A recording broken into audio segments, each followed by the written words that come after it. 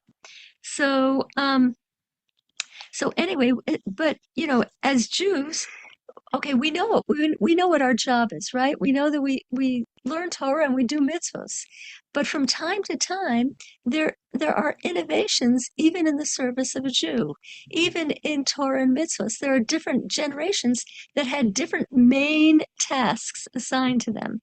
And, and we all, not you, maybe not you, because I'm old enough, but I experienced that. Well, actually, I didn't experience it because by the time I became aware, I was already underway. But there was no such thing as outreach 100 years ago. There was no such thing. There might be an individual or two who came from the non-frum world and crossed the border back into the frum world, but it was a real novelty and it wasn't considered anybody's job. And now it's, starting with the Rebbe and then other organizations caught, really did it too. It's a huge thing, and it's part of our job to tell other Jews, hey, there's Torah out there, there's mitzvahs out there, and they are not only good for the world, they're good for you. And so, but life continues to evolve, and the task of a Jew continues. The task of a Jew continues to evolve, and the Rebbe said in this week in 1991, the Rebbe said that the task of a Jew continues to evolve, and now he's first of all he told us. Let me give you a little background to the talk of Shoftim, 1991. So the Rebbe, said that first of all, you have to understand that the Rebbe never talked about himself, never, almost never used the pronoun I, never talked about himself, just about Torah and Yiddishkeit and Judaism. But in Shoftim, he gave us a glimpse of who we are, and the Rebbe said that okay. So first he's talking about in Shoftim we talk about prophets, right? And he wanted to he showed us the facts that all the Lubavitch Rebbeim were prophets, all of them.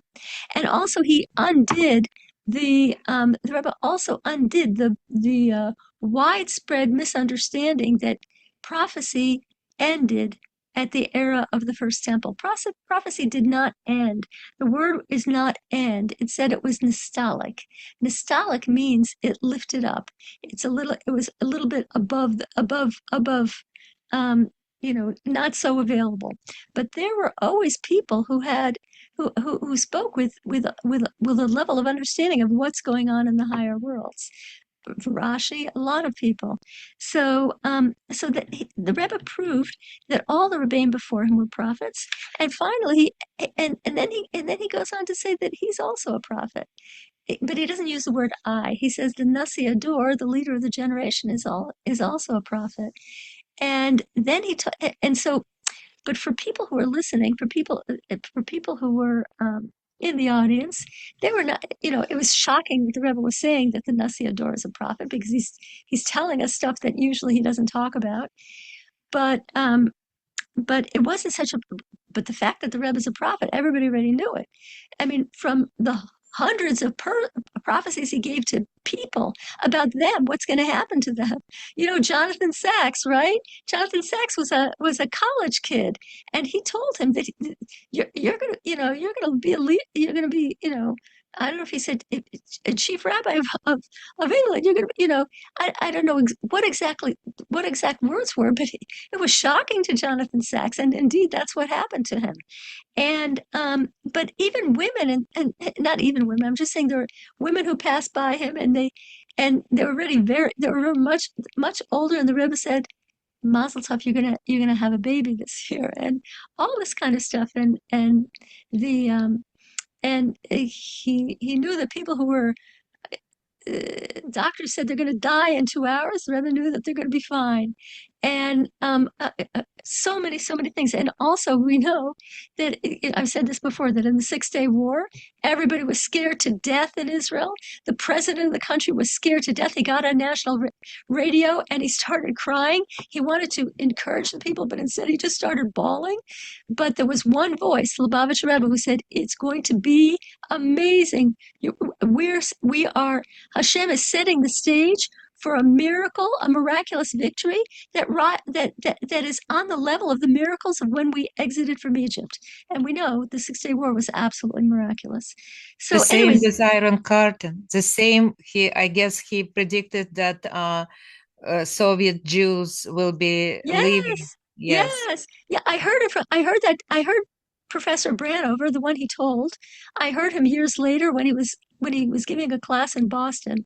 And and uh and he when the Rebbe told him, he first told him in 1985, and when the Rebbe said, the Jews are coming out of the Soviet. They're going to come out of the Soviet Union.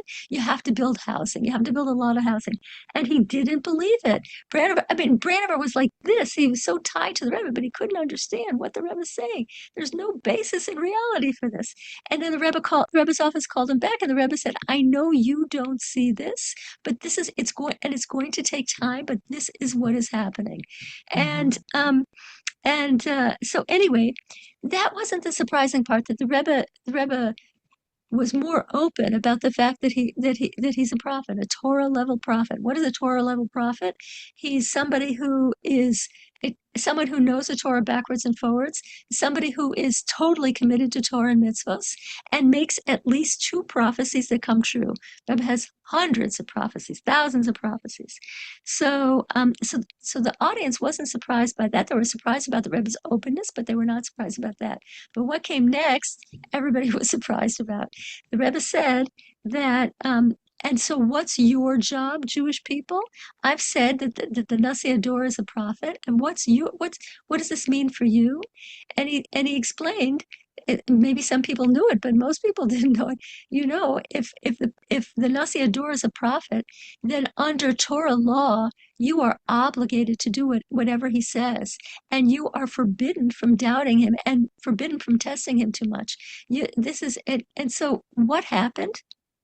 It's like the Rebbe stripped his audience of, before they knew he was a prophet, but it was just a fun topic of conversation. You know what the Rebbe said now, and you know how it came true? The focus changed, and the Rebbe said, "Since this is the fact, then you are obligated to do whatever mission I give you. You're obligated to you cannot doubt, and you're obligated to carry out whatever the prophet says.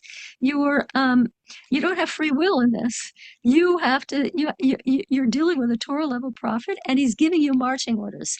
And what are your marching orders? Your marching orders, since I've told you that Mashiach is coming, it's happening right now.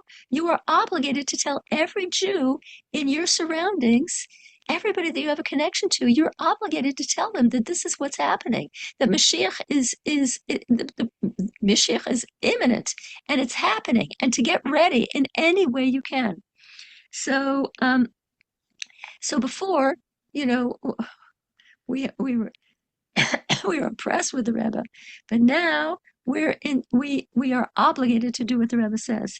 So, I have to say it's not easy, because the Yetzer Hara tells us, the world's not ready for this. Nobody's interested. They're interested in what's happening in their personal lives.